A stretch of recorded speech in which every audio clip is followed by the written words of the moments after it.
Good morning. It is Friday, April the 26th, and this is The Drill.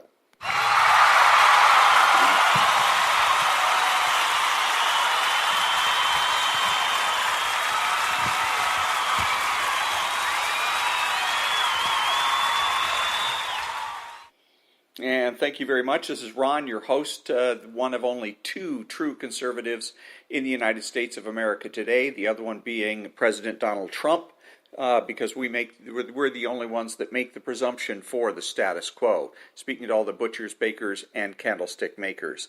So the second biggest mistake that the pundits make, Rush Limbaugh, Sean Hannity, et al., is failing to make value statements. The more I listen to these shows, and I'm listening to Hugh Hewitt when I get up in the morning, and then after that I'm listening to Glenn Beck, and then right after that is Rush Limbaugh, who's just been on. I'm in California, so all of this is coming on like at 3 o'clock in the morning is when Hugh Hewitt comes on until 6, and then from 6 to 9 is Glenn Beck, and then from 9 to noon is Rush Limbaugh, and then from noon to 3 is Sean Hannity, and I don't know who's after that. After that, I usually go to the John and Ken show for a little while, listen to baseball, that type of thing. But in any case, the whole point is that all of these pundits have a tendency to do what, and I figured out finally where they got, what influenced them, and what it is that they sound like. What they sound like is news broadcasters. They're all editorialists. They're polemicists. They're engaged in controversy and dealing with controversy and expressing opinion. They're editorialists. They're not news people. News people like to pretend that they are neutral, and even though they're not.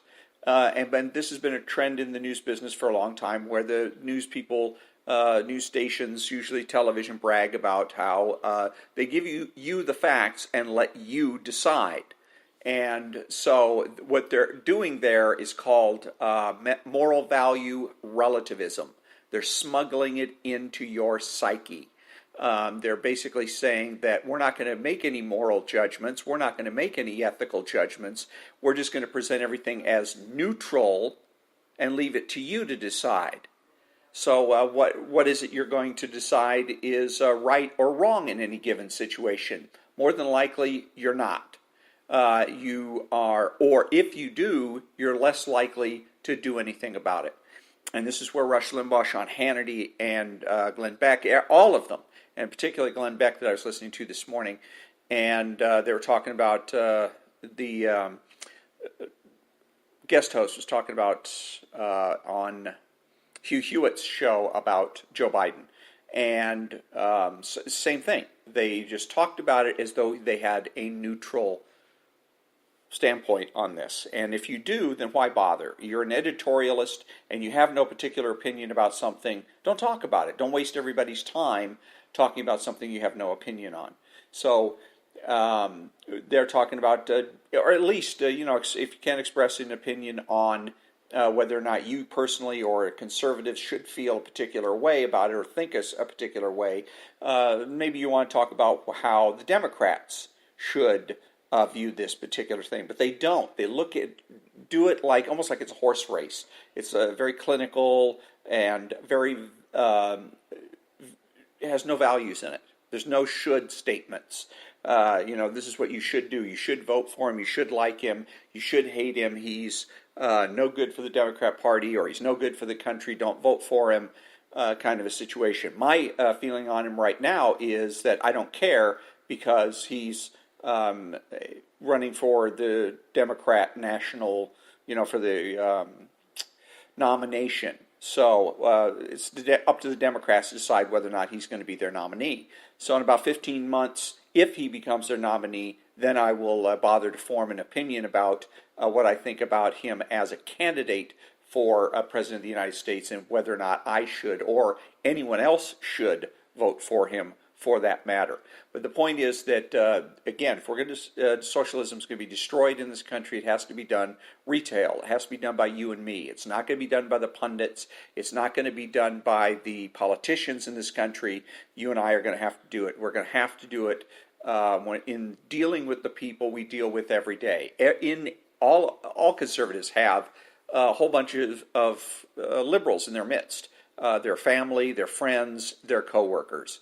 And it is in dealing with those people that you're going to be able to erode support for socialistic activities, which is appropriate because socialism is wrong.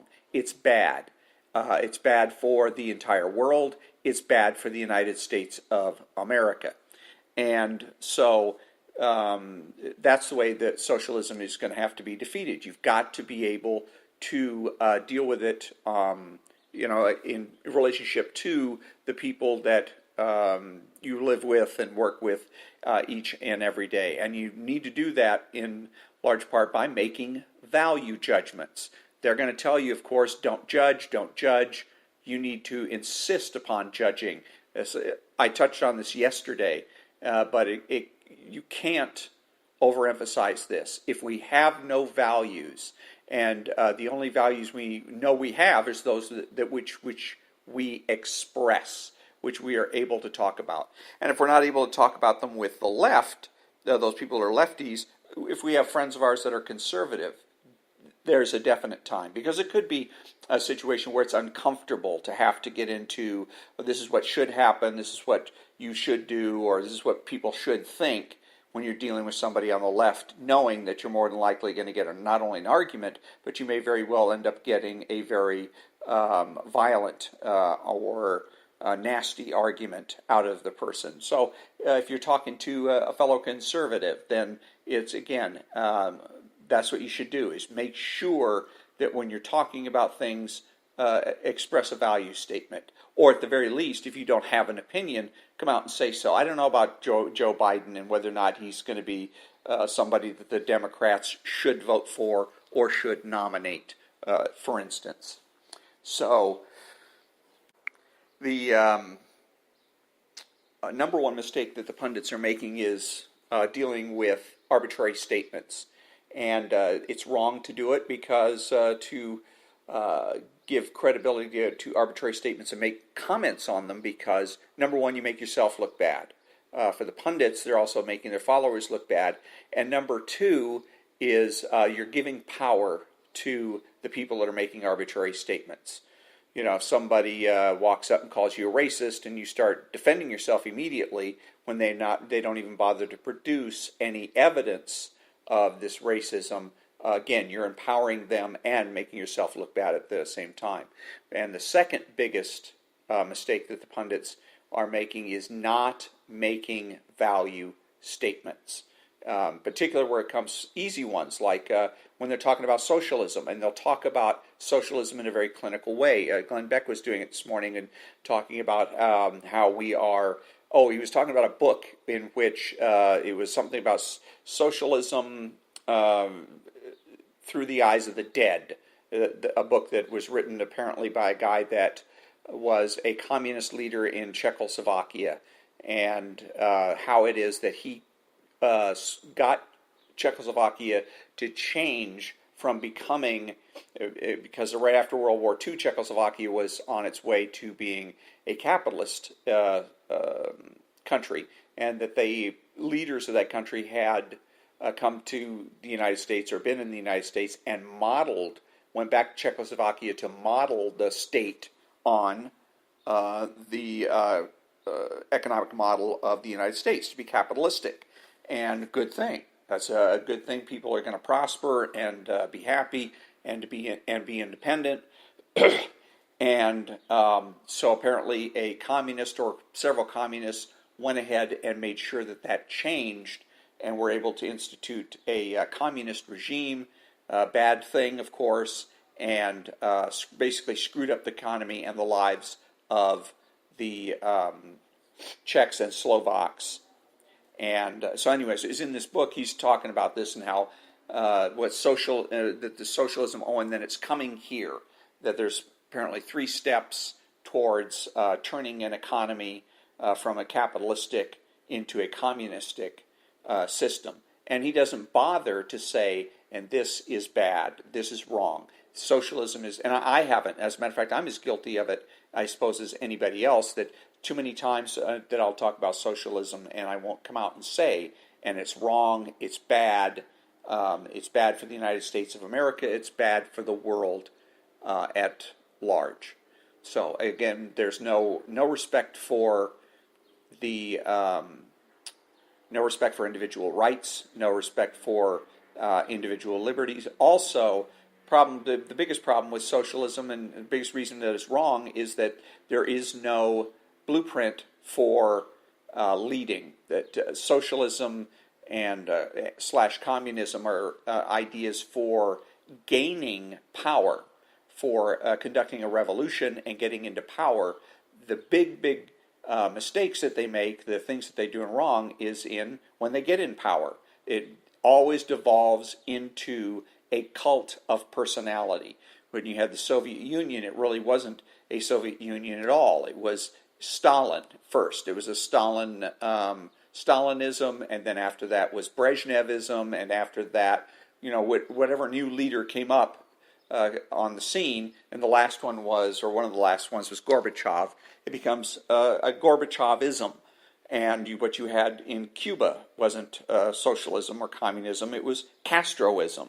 What you had in Venezuela with right now is Maduroism, because it's basically a cult of personality. That whoever's the leader or seen as the leader of the particular country becomes the country, basically. Whatever the leader begins to think that whatever's good for him or her is also what's automatically good for the country. Ceausescu was that way. And Mao, same thing. It wasn't communist China, it was Maoist China. And Maoism is considered different than, say, Leninism or Stalinism or any of the other communist variants. But again, part of the thing that makes them wrong, all of them wrong, equally wrong, is that they can't govern. Socialism is not about governance. It's only about overthrowing an existing establishment and taking power. After that, you're basically on your own, and that's where the socialists end up lost. They don't know what to do. They don't know how to act. They end up ruining the country that they're in, ruining the economies. Very often they end up slaughtering people, millions of people. Pol Pot, he was the dictator of Cambodia for about a decade or so, and there was a movie made called The Killing Fields, and that's where millions of Cambodians were slaughtered by his regime. But again, Cambodia is another example of a cult of personality. It was the Pol Pot regime rather than being communist, truly communist. Because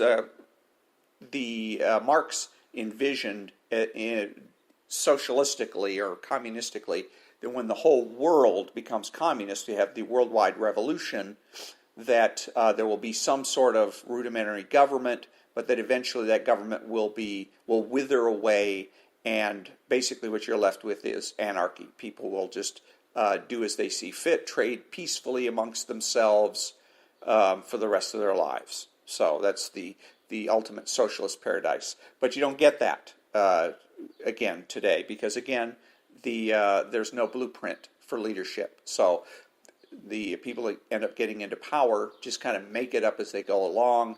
It's wrong. It's bad for that particular country, bad for the world at large. So again, the second worst thing that the pundits do, they shouldn't do, is fail to make the value statements. Rush Limbaugh, Sean Hannity need to spend more time saying what is right, what is wrong, what is good, what is bad. It's not only, it gives a point to what it is that you're saying. Otherwise, you just ramble. You're just talking endlessly about nothing. Also, if you're looking to motivate people, it's going to be a lot easier to motivate people if you're telling them why you're motivating them.